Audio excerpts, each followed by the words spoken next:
Assalamualaikum warahmatullahi wabarakatuh. Jumpa lagi dengan Pondok Tit di Rabu Bicara Kebun. Nah, kali ini kami ingin berbagi pengalaman tentang 5 langkah membuat taman atau kebun, ya. Lebih tepat sih sebenarnya taman, dengan modal yang sangat minim. Jadi kami bercerita sedikit bahwa kami punya pengalaman pindah-pindah tempat dari Tangerang, kemudian ke Cibinong 1, Cibinong 2, Cibinong 3, jadi sekitar 4 atau 5 kali pindah. Dan bisa dilihat kondisi ketika kami pindah seperti apa. Dari situ kami belajar ternyata ada pola yang memang kami pertahankan dan ada yang memang kami ganti. Dan kami perlu berbagi di sini karena menurut kami sangat puas dengan hasil yang kami buat, dan perlu dibagi di sini gitu. Kenapa kami membuat seperti itu, alasannya apa? Nah, itu dari berbagai macam pindah, kami memang berusaha agar taman yang kami buat itu Instagramable, walaupun minim budget. Dan memang untuk memulainya kami biasanya melakukan observasi terlebih dahulu, dari mulai sinar matahari, kemudian yang kedua itu arah angin, kemudian juga kami melihat tentang area ini fungsi atau mungkin sebelum ditanam atau dijadikan kebun atau tanam itu ada fungsi lain tidak. Biasa kami observasi seperti itu. Jika memang tempat tersebut tempat lalu lalang orang, atau mungkin tempat tersebut dijadikan tempat yang kami tangkap biasanya tempat orang melakukan nongkrong bareng atau berinteraksi, atau tempat main anak atau apapun itu gitu. Itu kita perlu tahu, karena saya mencoba untuk tidak merubah fungsi awal, jadi hanya menambah nilainya saja. Jadi kami untuk membuat kebun itu biasanya yang kami lakukan setelah observasi adalah men-sketch. Jadi sketch layout kebun itu yang kami perhatikan di awal itu biasanya manusianya.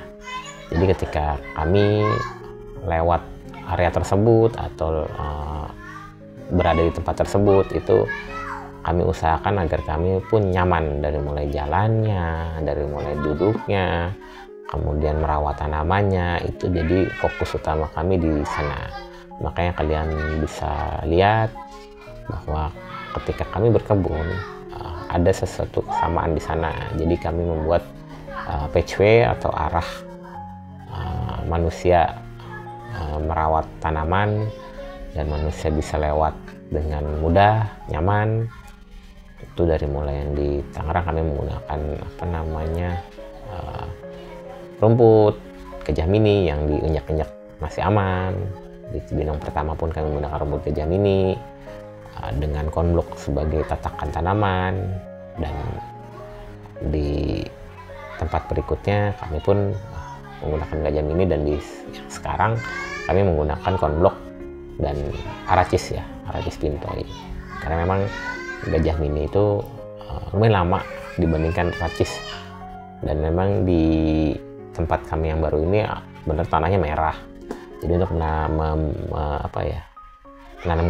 gajah mini itu butuh asupan nutrisi. Jadi kita harus membeli media tanam baru, atau mungkin mengkondisikan agar subur, baru bisa ditanam di gajah mini agar tumbuh cepat.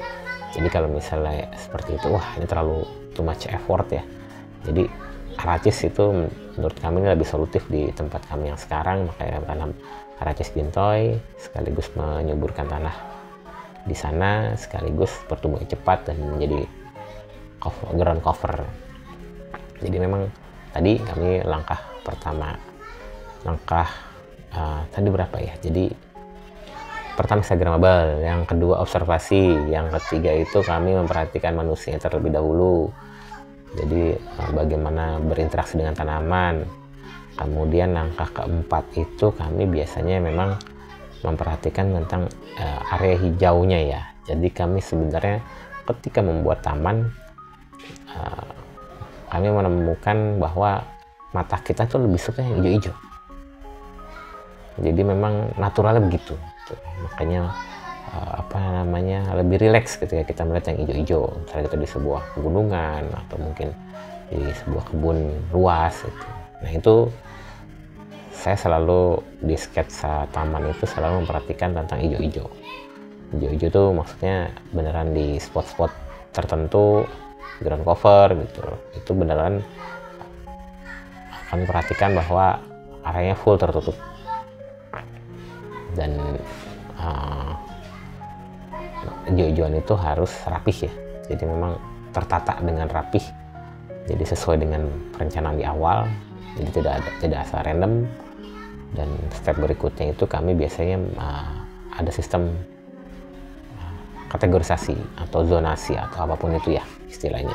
Jadi kami membagi ada area untuk bibit kecil, ada untuk yang sudah berbuah, ada yang area untuk misalnya kami mau jual customer gitu. Itu memang kami bagi-bagi per kategorisasi. Jadi ada beberapa langkah ketika kami memulai membuat taman seperti itu, dan andalan kami biasanya konblok.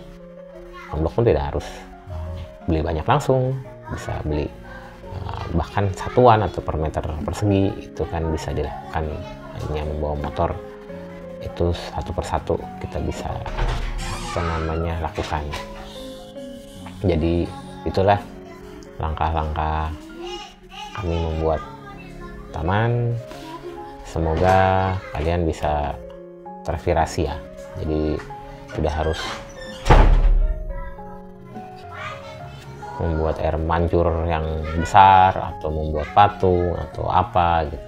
Karena memang buat kami sebagai penutup, taman yang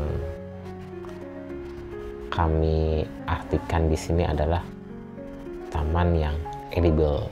Jadi edible garden yang memang taman tersebut bisa menghasilkan, bisa entah itu buahnya atau daunnya bisa langsung dimakan oleh kami sekeluarga. Jadi itu pengertian taman saat ini yang kami lakukan. Jadi untuk taman yang hias atau taman yang sekedar tampilannya oke, itu belum, dan mungkin harus dicoba ya.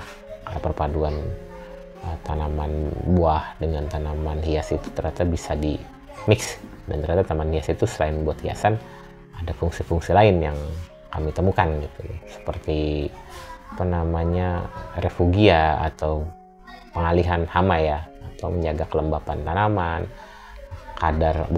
maksudnya nutrisi yang ada di tanah itu ternyata makin variatif gitu loh, karena makin banyak diversifikasi tanaman di sana. Jadi kami lagi bereksperimental juga. Yang pasti saat ini kami fokus untuk yang edible garden, dan kita lihat ke depan bagaimana step yang kami lakukan, apakah masih relevan. Tapi semoga bermanfaat buat kalian yang ingin membuat taman. Tetap semangat, jangan pernah menyerah untuk membuat taman, karena taman itu sangat bermanfaat untuk kita. Terima kasih. Assalamualaikum warahmatullahi wabarakatuh.